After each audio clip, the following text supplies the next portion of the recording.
গয়নার জন্মদিনে আয়ুষ্মান এবং কমলামা অনুষ্ঠানের আয়োজন করলে রাঘব এবং আয়ুষ্মানের পিসিমা জিজ্ঞেস করে এটা কিসের অনুষ্ঠান। ঠিক তখনই কমলামা বলে আজকে তো গয়নার জন্মদিন। ঠিক সেই মুহূর্তে এই কথা শোনা মাত্র রাঘব হাসাহাসি করে এবং সেই সাথে বলা এই রাইসন পরিবারে আজকাল চাকরানির জন্মদিন পালন করা হচ্ছে। ঠিক সেই মুহূর্তে আয়ুষ্মান এসে লোকে বলে ও কোনো চাকরানি না, ও আমার স্ত্রী। এদিকে তো গয়না খুশি হয়ে আয়ুষ্মানকে একটা গলার চেন পরিয়ে যায়, যার কারণে আয়ুষ্মান হঠাৎ করে অসুস্থ হয়ে যায় এবং সেই মুহূর্তে গয়না এসে আয়ুষ্মানকে দেখে চমকে যায় এবং সেই সাথে বলা কি ব্যাপার, ডক্টর বাবু তো এখনই ঠিক আছিল, তাহলে হঠাৎ করে সে অসুস্থ হলো কেন?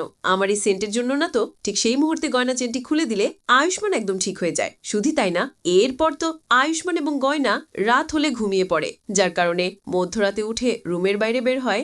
গয়নাও সেই মুহূর্তে হঠাৎ পেয়ে আয়ুষ্মানের পেছনায়, কিন্তু এক পর্যায়ে গিয়ে গয়না দেখতে পারে আয়ুষ্মান আলিয়ার রুমে গিয়ে নক করে, যার কারণে আলিয়া দরজা খুলে দিয়ে আয়ুষ্মানকে নিয়ে রুমে ঢুকে আবারও দরজাটি লক করে দেয়। যার কারণে গয়না তো এই বিষয়টি দেখে একদম হতবাক হয়ে যায় এবং সেই সাথে কান্নাকাটি করে মনে মনে ভাবা সত্যি তাহলে কি ডক্টরবাবু প্রতিদিন রাতে আলিয়ার সাথে দেখা করে? না, এটা হতে পারে না। আমার ডক্টরবাবুর উপর বিশ্বাস আছে, সে হয়তোবা কোনো একটা কাজে আলিয়ার রুমে এসেছে, এখনই সে বের হবে। আমি একটু অপেক্ষা করি। কিন্তু অনেক অপেক্ষা করার পরেও কোনোভাবে আয়ুষ্মান আর দরজাটি না খুলে দিলে গয়না এক পর্যায়ে গিয়ে দরজাটি নক করতে বাধ্য হয়, যার কারণে আয়ুষ্মান দরজাটি খুলে গয়নার চোখ ধরে অন্ধকার রুমের মধ্যে নিয়ে যায় এবং গয়নাকে অনেক বড় সারপ্রাইজ দেয় এবং ফ্ল্যাট জ্বেলে দিলে আমরা দেখতে পাই সেই রুমের মধ্যে গয়নার জন্মদিন উপলক্ষে সুন্দর করে একটা পার্টির আয়োজন করা হয়েছে। তা তো দেখে গয়না একদম খুশি হয়ে যায় এবং এক পর্যায়ে গিয়ে কেক কাটলে গয়না, আয়ুষ্মান এবং কমলামাকে কেক খাইয়ে দেয় এবং এরপরের দৃশ্যে আমরা দেখতে পাই কমলামা এবং ঈশান নিজের হাতে বাড়িতে সরকার বেদন লাগিয়ে সাজাচ্ছে।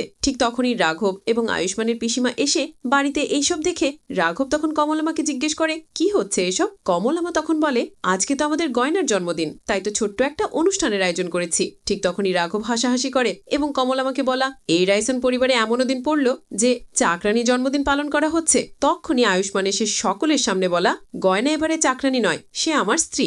সোভিয়ার্স, নিয়ে আসলাম গহনা এক গ্রাম মেয়ের কাহিনী নাটকের 164তম পর্বের সুন্দর একটি এক্সপ্লেশন। তাই আপনারা এখনো আমাদের চ্যানেলটিকে সাবস্ক্রাইব করেননি, তারা অবশ্যই নিজের ভাই মনে করে চ্যানেলটিকে সাবস্ক্রাইব করে দেবেন। সোভিয়ার্স, নাটকের 164তম পর্বে আপনারা দেখতে পারবেন আয়ুষ্মান গয়নাকে একটা ফুলের তোড়া গিফট করে, যার কারণে গয়না অনেক খুশি হয় এবং সেই সাথে গয়না আয়ুষ্মানকে বলা ডক্টর বাবু, আপনি খুশি হয়ে এত সুন্দর একটা ফুলের তোড়া আমাকে গিফট করলেন, তাই আমিও খুশি হয়ে আপনাকে ছোট্ট একটা গিফট করতে চাই। ঠিক তখনই গয়না আলমারি থেকে একটা রকেট বের করে আনে এবং সেই সাথে রকেটটি আয়ুষ্মানকে দেখালে আয়ুষ্মান তখন গয়নাকে বলা গয়না, এই রকেটটিকে তুমি কোথায় পেয়েছো? ঠিক তখনই গয়না বলা ডক্টর বাবু, এই রকেটটা আমার বাবা মারা যাবার সময় আমার মাকে দিয়ে বলেছে এই রকেটটা আমার মেয়ে গয়নাকে দিবে, যাতে করে গয়না সব সময় সুরক্ষিত থাকে। তাই তো আমার মা আমাকে ছোটবেলায় এই রকেটটি দিয়েছে। ঠিক তখনই গয়না আয়ুষ্মানকে আরো বলে এই রকেটটি আমি এখন আপনাকে দিতে চাই, যাতে করে আপনি সব সময় বিপদ আপদ থেকে রক্ষা পান। ঠিক তখনই গয়না আয়ুষ্মানকে সেই গলার চেনটি পরিয়ে দেয়,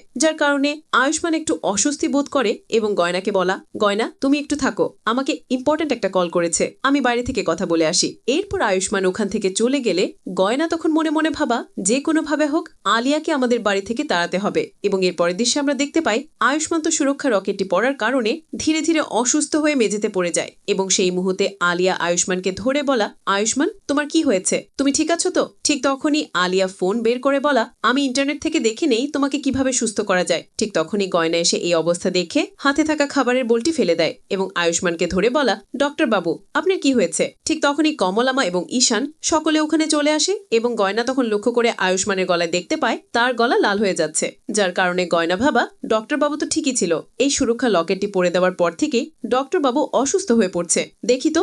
এরপর গয়না রকেটটি খুলে দেওয়া মাত্র আয়ুষ্মান সুস্থ হয়ে যায়, যার কারণে আয়ুষ্মানকে জিজ্ঞেস করে আয়ুষ্মান তুমি ঠিক আছে তো? ঠিক তখনই আয়ুষ্মান বলা জি মা ঠিক আছে। তখনই ঈশান বলে কাকিমা এই গলা চেনটি খুলে দেওয়া মাত্রই ভাইয়া সুস্থ হয়ে গেল। ঠিক তখনই গয়না বলে হ্যাঁ, কিন্তু এই রকেটটি তো আমার বাবা মাকে দিয়েছিল, সুরক্ষা রকেট, কিন্তু জানি না ডক্টর বাবুকে পরিয়ে দেওয়ার পর এমন কেন হলো। ঠিক তখনই গয়না আয়ুষ্মান অনেকভাবে বোঝানোর চেষ্টা করলে আয়ুষ্মান তখন গয়নাকে বলা গয়না এতে তো তোমার কোনো দোষ নেই, তাছাড়া তোমার জন্যই তো আমি সুস্থ হলাম। এরপর গয়না আয়ুষ্মানকে বলা ডক্টর বাবু চলুন আপনাকে একটু মলম লাগিয়ে দেই, আপনি দ্রুত সুস্থ হয়ে যাবেন। এবং এর পরের দৃশ্যে আমরা দেখতে পাই রাত হলে আয়ুষ্মান এবং গয়না শুয়ে পড়ে এবং মাঝরাতে হঠাৎ করে আয়ুষ্মান ঘুম থেকে উঠে বাইরে চলে যায়, যার কারণে গয়নাও হঠাৎ পেয়ে আয়ুষ্মানকে না দেখতে পেয়ে আয়ুষ্মানের পেছনায়। ঠিক এক পর্যায়ে গিয়ে গয়না নিজের চোখে দেখতে পায় আয়ুষ্মান আলিয়ার রুমে গিয়ে নক করলো। ঠিক তখনই আলিয়া দরজা খুলে আয়ুষ্মানকে নিয়ে রুমে ঢুকে আবারও দরজাটি লক করে দেয়, যার কারণে গয়না তো এই বিষয়টি দেখে একদম হতবাক হয়ে যায় এবং সেই সাথে কান্নাকাটি করে মনে মনে ভাবা, সত্যি তাহলে কি ডক্টর বাবু প্রতিদিন রাতে আলিয়ার সাথে দেখা করে? না, এটা হতে পারে না। আমার ডক্টর বাবুর উপর বিশ্বাস আছে, সে হয়তোবা কোনো একটা কাজে আলিয়ার রুমে এসেছে, এখনই সে বের হবে। আমি একটু অপেক্ষা করি। কিন্তু অনেক অপেক্ষা করার পরেও কোনোভাবে আয়ুষ্মান আর দরজাটি না খুলে দিলে গয়না এক পর্যায়ে গিয়ে দরজাটি নক করতে বাধ্য হয়, যার কারণে আয়ুষ্মান দরজাটি খুলে গয়নার চোখ ধরে অন্ধকার রুমের মধ্যে নিয়ে যায় এবং গয়নাকে অনেক বড় সারপ্রাইজ দেয় এবং ফ্ল্যাট জ্বালিয়ে দিলে আমরা দেখতে পাই সেই রুমের মধ্যে গয়নার জন্মদিন উপলক্ষে সুন্দর করে একটা পার্টির আয়োজন করা হয়েছে। তা তো দেখে গয়না একদম খুশি হয়ে যায় এবং এক পর্যায়ে গিয়ে কেক কাটলে গয়না আয়ুষ্মান এবং কমলামাকে কেক খাইয়ে দেয় এবং এরপরের দৃশ্যে আমরা দেখতে পাই কমলামা এবং ঈশান নিজের হাতে বাড়িতে সরকার বেদন লাগিয়ে সাজাচ্ছে। ঠিক তখনই রাঘব এবং আয়ুষ্মানের পিসিমা এসে বাড়িতে এইসব দেখে রাঘব তখন কমলামাকে জিজ্ঞেস করে, কি হচ্ছে এসব? কমলামা তখন বলে, আজকে তো আমাদের গয়নার জন্মদিন, তাই তো ছোট্ট একটা অনুষ্ঠানের আয়োজন করেছি। ঠিক তখনই রাঘব হাসাহাসি করে এবং কমলামাকে বলা, এই রাইসন পরিবারে এমনও দিন পড়ল যে চাকরানি জন্মদিন পালন করা হচ্ছে। তখনই আয়ুষ্মান এসে সকলের সামনে বলা, গয়না এবারে চাকরানি নয়, সে আমার স্ত্রী। সোভিয়ার্স, নিয়ে আসলাম গহন এক গ্রাম মেয়ের কাহিনী নাটকের 164তম পর্বের সুন্দর একটি এক্সপ্লেশন। তাই আপনাদের কাছে কেমন লেগেছে অবশ্য কমেন্ট করে জানাবেন এবং পরবর্তী ভিডিও এক্সপ্লেশন ভিডিওটি পেতে অবশ্যই আমাদের চ্যানেলটিকে সাবস্ক্রাইব করে আমাদের সঙ্গেই থাকবেন।